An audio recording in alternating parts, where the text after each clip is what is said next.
आज 10 मुहर्रम हराम का दिन पूरे पाकिस्तान की तरह मंडी बालदीन में बड़े अकीदत और एहतराम के साथ मनाया जा रहा है। अगर बात की जाए सिक्योरिटी के हवाले से तो सिक्योरिटी के भी सख्त इंतजामात किए जा रहे हैं। मेरे साथ मंडी बालदीन थाना सिटी के SHO कसर उस्मान साहब मौजूद हैं, उनसे जानते हैं मज़ीद के सिक्योरिटी के हवाले में हमें क्या बताते हैं। जी सर बताइए। जी, ये आज सुबह 10 बजे इमाम बारगाह मरकज़ी इमाम बारगाह हुसैनिया से जुलूस बरामद हुआ है। ये पूरे साल की सबसे इम्पोर्टेंट ड्यूटी होती है हमारे लिए। और अभी जुलूस जो है नूर मस्जिद चौक क्रॉस करके आगे मोटा फ़िका चौक पहुंच चुका है। ये जुलूस की टेल साइड पे हम खड़े हैं अभी, और टेल साइड पे भी हमने 4 लेयर सिक्योरिटी रखी हुई है।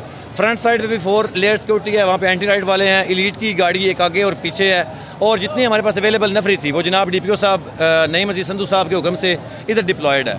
और अल्हम्दुलिल्लाह अभी तक जुलूस में कोई किसी किस्म की कोई परेशानी का सामना नहीं करना पड़ा है। और मज़ीद इंशाल्लाह नेक्स्ट भी कोई ऐसा इशू नहीं होगा। मुकम्मल पीसफुल है, सेफ़ एंड साउंड है, और हम हर लिहाज से अलर्ट है। और इंशाल्लाह हम इनके जुलूस के एंड होने तक इनके साथ रहेंगे। जी बिल्कुल, आपने SHO साहब की बात सुनी कि जुलूस के एंड होने तक हमारी नफरी इनके साथ रहेगी। पंजाब पुलिस के अलावा भी जो हमारे सिविल सोसाइटी के महकमात रेस्क्यू 112 के जवान हैं वो भी अपनी ड्यूटी इस वक्त पंजाब पुलिस के साथ सर अंजाम दे रहे हैं। जी।